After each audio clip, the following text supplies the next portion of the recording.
So what happens? First year of life, we feel that there's no way we can do it with breast milk alone, so we add. And this is the problem. A lot of the parents that do breastfeed will add food, or add it at night, or add it because they just feel that there's no way the child's getting enough. Well, when you do that, it basically will nullify some of the stuff that breastfeeding brings to that child and to the mom. So what happens to the mom when the mom breastfeeds is that her body says, okay, it's time to reabsorb all the fat. Because we've had a baby, it triggers the hormonal reaction to start contracting everything. The uterus comes back up, everything starts contracting. If a mom doesn't breastfeed, she's going to stay with unwanted fat and looseness after her pregnancy. And it's going to be unable or very hard to lose that weight. So that's the positive side for the mom for breastfeeding those 6 months. For the child, it's the same thing. The child is active, he's already exercising, he's getting exactly what he needs for those 6 months. And then the transition to solid foods needs to go very slow and very calculated. And that's a whole other thing. But if you can do that first thing right, you're 20% ahead of the game. And you'll have less to worry about later on. And so that's the critical part of breastfeeding. It's just super critical that they breastfeed. And then our product comes in, Toddler Health, because that transition is very difficult. If you do that transition too quickly or with the wrong foods, you will scar that child inside. And what will happen is the child will grow up like us and all of a sudden feel like, I've got acid reflux, I've got acid burn, I've got problems with my intestine. I don't know where this comes from. Well, it comes from being introduced way too soon to solids. Wow. Wow, a lot of information. Yeah. So the suggested age to be introduced to solids is 6 months? There is a, if you go to my website or even on your website, Healthy Belly, you'll see that we've put together kind of a signs and checklist. Your child should be able to support its own head, should be able to just about start sitting alone, up alone. If teeth are coming in, that's a really good sign. So really you're looking for certain signs and symptoms between 9 months to a year to where the child is indicating, okay, they're ready for solids. And then you start with simple foods. You start with single ingredients, natural foods that you blend, that you put in, and slowly start feeding them. Stay away from sugars, stay away from juices, even natural juices. Pure natural juices will have too much sugar for your child.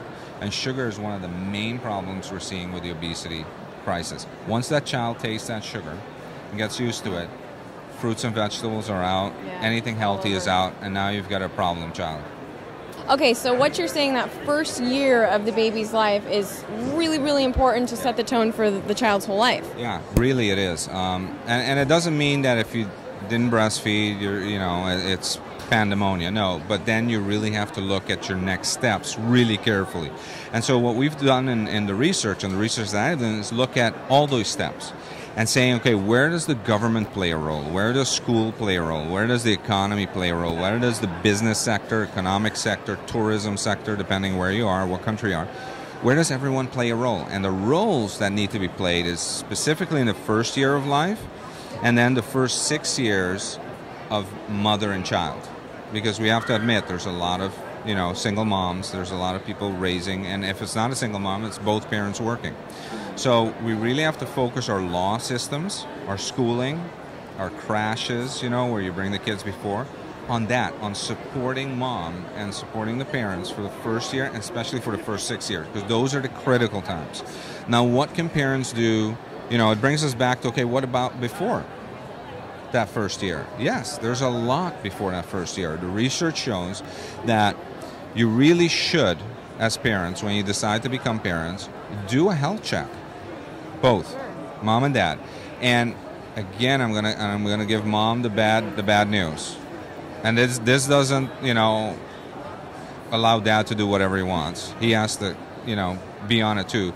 But the child's weight is a lot of time linked to mom's weight.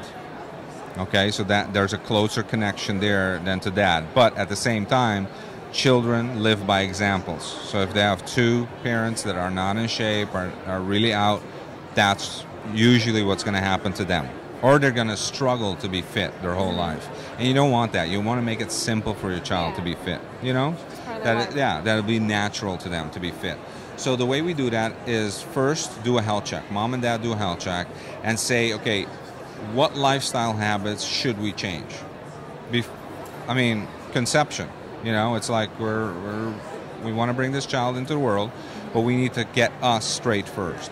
And so that's when you put the rules down and you do the lifestyle changes.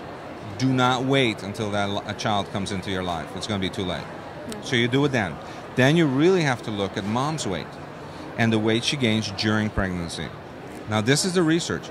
If mom gains too much weight, the propensity for her child to be obese or have those tendencies afterwards grows by about 20%. If she gains too little weight, the same is true.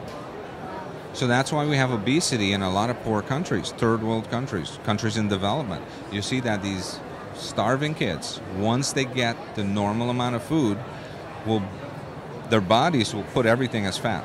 And so you'll have obesity in third world countries. And you come at it from a different angle, but it's the same result. And so what we need to look for is that mom has the accurate weight during her pregnancy and starts gaining it. And we have to have a close monitoring system on that. And then at the same time, looking that the right changes in lifestyle are made.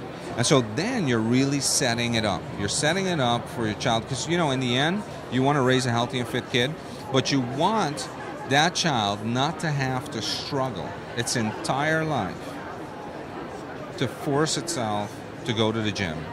These are the grown-ups that look at food and get fat, where you have the ones that can eat anything and basically stay great. Yeah. Well, you can make that to a certain extent. You can have a child that can eat normally, do everything normally, maintain a healthy weight their whole life, and have a natural feel or instinct to exercise and move.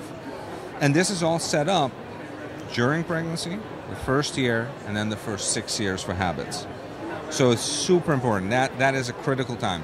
A lot of times when I see children, and I do some consulting with families, I see them in their teeners, when they're teenagers, and then a lot of times we're dealing with massive problems. It's not, we can't do any prevention anymore. It's really, we have to step in, and it's going to be stuff for the rest of their lives because the prevention needs to be done way earlier. The child that's plump at 1, parents like to say, oh, look, this is a strong child. He's really, he's there. Look how much weight he gained, and he's strong. And parents often say they'll grow out of it, and they do. They stretch, and after that first year. But these are the two problems here: is that fat cells can duplicate in that first year. So that child is really will have more fat cells. He'll lean out because of the hormonal changes in the growth. But when puberty hits, they'll get a bounce back from the first year.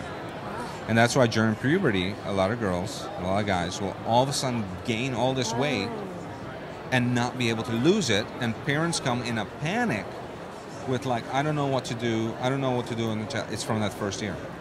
Huh. And so we have to really know that link. We have to realize that link, and we have to know what to do to avoid that.